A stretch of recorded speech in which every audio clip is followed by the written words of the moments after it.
दोस्तों नमस्कार, स्वागत है आपका बड़ी खबर बड़े खुलासे में। मैं हूं पवन त्यागी। दोस्तों, बंगाल में बीजेपी नेता शुवेंदु अधिकारी के ऊपर टीएमसी के गुंडों ने जो घेर कर हमला किया, अब उस मामले में शुवेंदु अधिकारी ने कोर्ट से सीबीआई जांच की मांग की है। उनका कहना है कि क्योंकि जो हमला हुआ वो जानलेवा था, पुलिस की मौजूदगी में था और पुलिस ने किसी भी थाने में एफआईआर दर्ज नहीं की है, क्योंकि मामला सीधा सीधा मुख्यमंत्री से जुड़ा है। टीएमसी के कार्यकर्ता का जहां भी नाम आ जाता है वहां कोई भी पुलिस कार्रवाई नहीं करती है। ऐसे में लॉ एंड ऑर्डर की सिचुएशन और हमारा संविधान पूरी तरह बंगाल के अंदर खतरे में है। ताज्जुब की बात यह है कि सारा संविधान को लेकर कसम खाने वाले विपक्षी पार्टी के नेता बंगाल में जो भी कुछ टीएमसी और ममता बनर्जी कर रही है, इस पूरे मुद्दे पर मौन है। क्या किसी भी राज्य में जो विपक्षी पार्टियां हैं उसको चुनाव प्रचार करने से रोका जा सकता है? उत्तर है नहीं। लेकिन बंगाल में भारतीय जनता पार्टी के नेताओं को प्रचार तक नहीं करने दिया जा रहा है।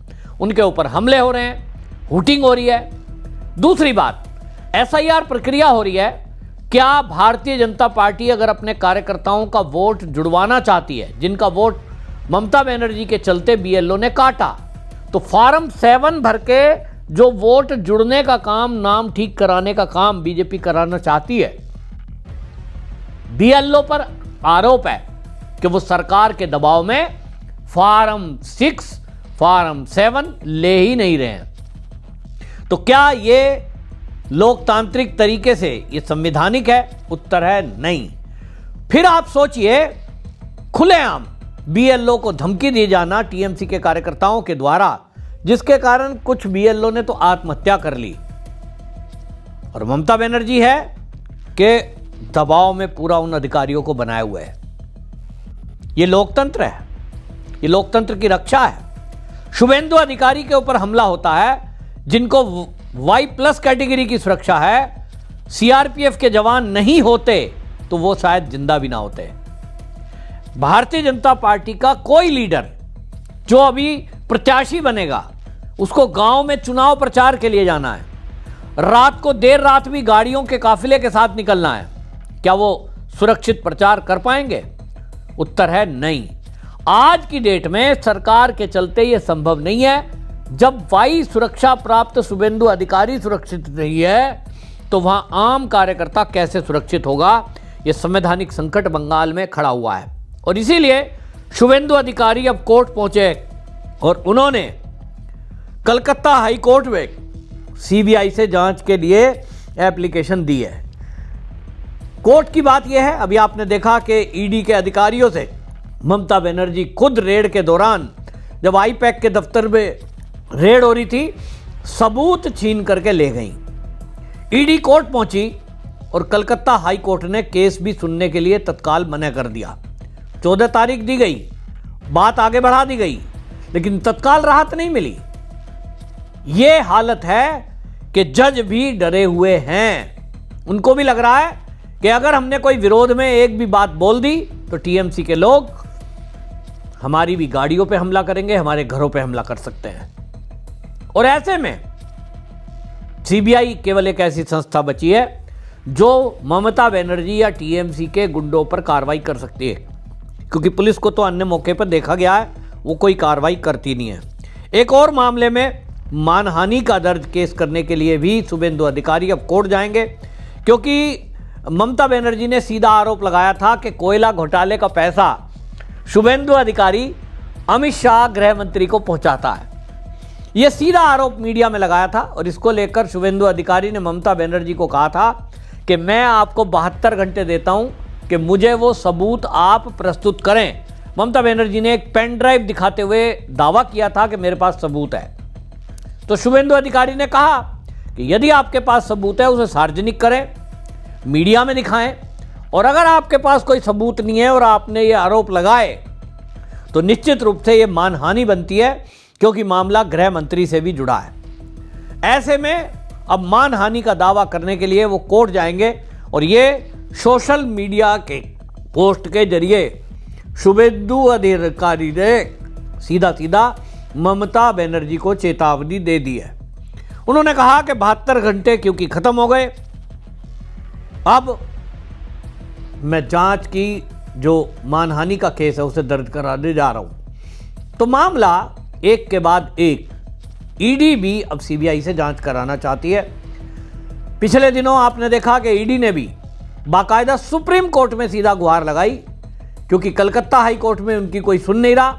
तो उन्होंने कहा कि 14 ऐसे मामले हैं जिसमें सीबीआई से जांच कराने की जरूरत है। वो टीएमसी के लोगों से जुड़े हैं, बंगाल से जुड़े हैं, ममता बनर्जी के ईडी के रेड के दौरान सबूत छीनकर ले जाने के मामले से जुड़े हैं, तो वहां राज्य का डीजीपी, पुलिस का कमिश्नर और प्रशासनिक अधिकारी, ये सबके खिलाफ ईडी ने सुप्रीम कोर्ट में गुहार लगाई है कि यहां इनकी जांच सीबीआई से कराई जाए।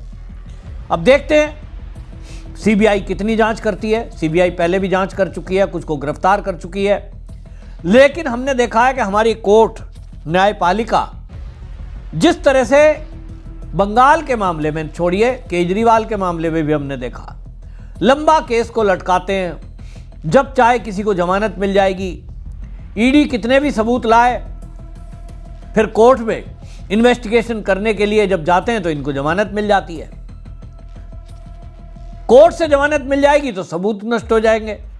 ममता बनर्जी के मामले में भी आप देखिए कि ईडी रेड करने गई, तत्काल उनको तुरंत आदेश मिलना चाहिए था कि ममता बनर्जी जो भी सबूत लेके गई है, ममता बनर्जी को तुरंत गिरफ्तार करो और उनसे सबूत बरामद करो।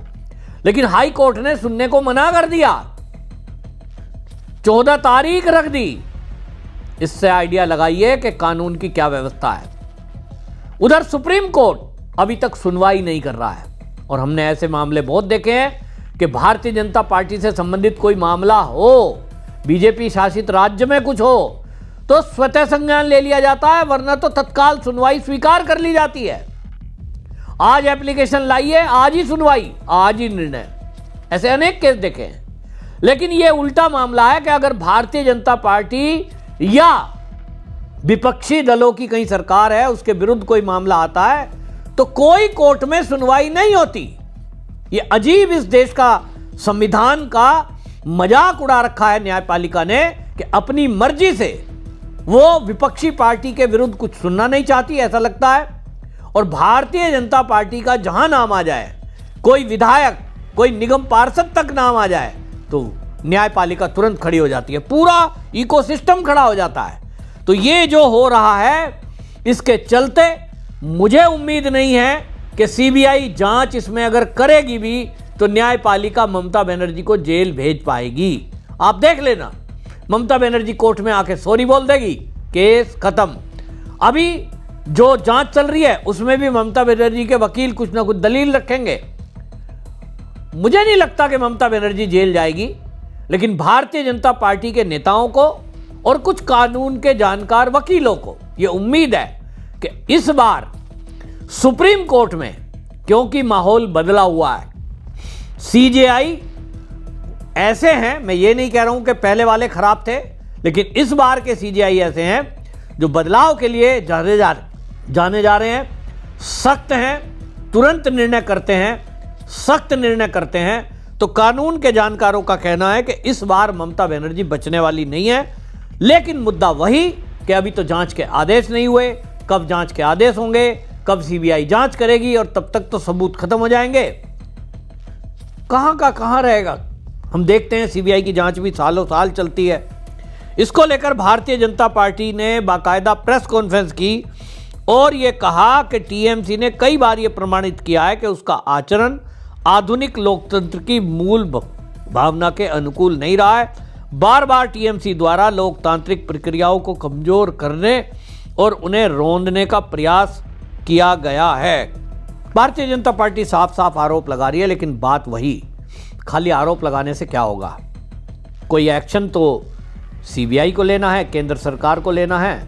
केंद्र सरकार कोई निर्णय नहीं कर पा रहा है, क्योंकि भाई इलेक्शन है, ममता दीदी को सहानुभूति मिल जाएगी। सहानुभूति के चक्कर में, सहानुभूति ना मिले के चक्कर में लॉ एंड ऑर्डर कितना भी खराब होता जाए, केंद्र सरकार यूं ही मूक दर्शक बना रहेगा, सुप्रीम कोर्ट यूं ही मौन रहेगा। ये बहुत बड़ा सवाल बंगाल के लोगों का, देश के लोगों का है। आपकी क्या राय है कमेंट में लिखें, वीडियो शेयर करें ताकि मोदी तक ये वीडियो पहुंचे, सुप्रीम कोर्ट के जजों तक ये वीडियो पहुंचे कि देश चाहता क्या है। वंदे मातरम।